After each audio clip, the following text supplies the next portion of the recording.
మిత్రులందరికీ నమస్కారం.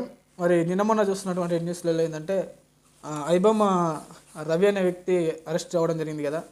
సో ఏదేమైనప్పటికీ ఆయన అరెస్ట్ అయినా కాకపోయినా అంటే ఈ దేశ పౌరులు అంటే ముఖ్యంగా ఈ తెలంగాణలో ఉన్న పౌరులు అంటే యువత ఎక్కువ ఉన్న జనాలు ఏం ఎక్స్పెక్ట్ చేస్తూ ఉన్నారంటే ఐబొమ్మ రావడం వల్ల మరి మా పేదవాళ్ళకు ఒక సినిమాకి వెళ్ళాలంటే చాలా మంచిగా దొరికింది ఈ ఐబొమ్మ వల్ల సినిమా చూడాలంటే.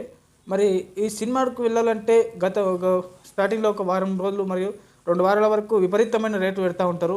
మరి ఆ రేట్లో పెడితే మేము చూడలేకపోతాం కాబట్టి మాకు ఐబొమ్మ దిక్కే ఉన్నదని చెప్పి మరి చాలామంది ఐబొమ్మ నమ్ముకొని ఉంటున్నారు. సో ఏదేమైనా మరి అరెస్ట్ చేస్తే అంతవరకు ఓకే. మరి ఈరోజు టికెట్ల రేట్ల పరిస్థితి ఏంటి? ఈ దేశంలో ఏదైనా ఒక సినిమా ఉందంటే ఆ సినిమా నుంచి ఈ దేశంలో యువతకు కానీ లేకపోతే ఈ దేశ టెక్నాలజీ కానీ ఇదే జనరేషన్కి ఉపయోగపడే సినిమాలు ఏమైనా వస్తున్నాయంటే అది లేదు. మళ్ళీ నేను అన్నీ అంటలేదు, కొన్ని సినిమాలు మంచి కోసం ఉన్నాయి, ఒక మంచి మోటివేషన్ ఉన్నాయి, మనిషిలో ఏ విధంగా ప్రవర్తన రావాలనేది కొన్ని సినిమాలు ఉన్నాయి. సో అంతవరకు ఓకే. కానీ కొన్ని సినిమాలు అయితే ఈ దాంట్లో ఏం ఉపయోగం లేదు. మళ్ళీ దానికి ఒక్కొక్క టికెట్ 500 నుంచి 1000 రూపాయలు మొదట్లో ఒక వారం రోజుల వరకు. ఇది ఒక మధ్యతరగతి వ్యక్తికి, ఒక మిడిల్ క్లాస్ వాడు మరి సినిమా చూడగలుగుతారు. ఇంత రేట్లు పెడితే అలా ఫ్యామిలీలో 4 మెంబర్స్ సినిమాకి వెళ్ళాలంటే 2000 కావాలి. ఎట్టకెళ్ళి తీసుకురావని అరెస్ట్ మంచిగా చేశారు కదా. మరి టికెట్ల రేటు కూడా తగ్గించండి. అక్కడ ఒక స్ప్రైట్ కానీ లేకపోతే వాటర్ బాటిల్ కానీ లేకపోతే పాప్కార్న్ కానీ విపరీతమైన రేట్లో పెంచుతూ ఉన్నారు. ఎంఆర్పి రేటుకు పెంచకుండా ఎక్కువ రేటుకు అమ్ముతున్నారు. ఇది చట్టప్రకారంగా నేరం కాదా? దీన్ని ఖండించరా ప్రభుత్వం? నేను ఆయన అరెస్ట్ చేసినందుకు మేమేదో బాధ అని కాదు, ఆయన అరెస్ట్ చేశారు కదా.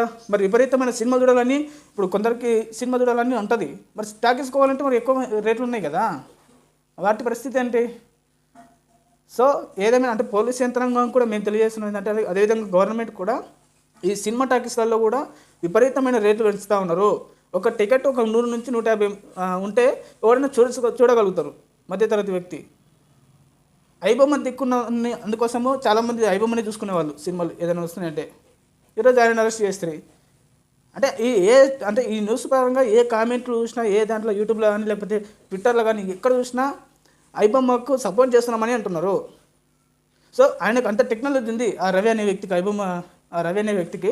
సో ఆయన అరెస్ట్ కాకపోయినా కూడా ఒక ఇంటెలిజెన్స్కి పెట్టుకోండి. మీరు ఈ పోలీస్ వ్యవస్థలో వాడుకోండి. అతన్ని ఆయనకున్న నాలెడ్జ్ ఉంది కదా, అంత నాలెడ్జ్ ఎవరైతే సైబర్కి పాల్పడుతున్నారో వాళ్ళని హతమర్చే విధంగా ఆయన ఉపయోగించుకోండి.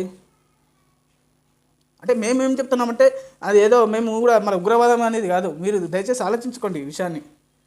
ఆయనని ఈ సైబర్కి ఎవరైతే పాల్పడుతున్నారో ఏమంటే స్కామ్లు కానీ వీటిల్లో పాల్గొని అంటే వీటికి పాల్పడి మోసపోయే వారిని హతమర్చేటట్టు ఆయన ఉపయోగించుకోండి. ఈ సైబర్కి పాల్పడడం దాన్ని హ్యాక్ చేసే విధంగా, ఆ సైబర్ వాళ్ళని హ్యాక్ చేసే విధంగా వీళ్ళని కట్ చేసుకోమనండి.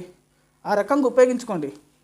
సో దాంతోపాటు ఈ టికెట్స్ కూడా అదేవిధంగా అక్కడ ఏమంటారు ఒక ఇంటర్వ్యూల టైంలో ఏదైనా కొనుక్కోవాలంటే కూడా ఒక వాటర్ బాటిల్ కానీ లేకపోతే పాప్కార్న్ కానీ ఎనీ ఐటమ్స్ వెరీ ఘోరంగా పెంచుతూ ఉన్నారు. అది అమ్ముతూ ఉన్నారు రేట్లు. సో దాని మీద కూడా కొద్దిగా నిఘా పెట్టండి మీరు దయచేసి. నేను మీ నా పేరు సికందరాజు.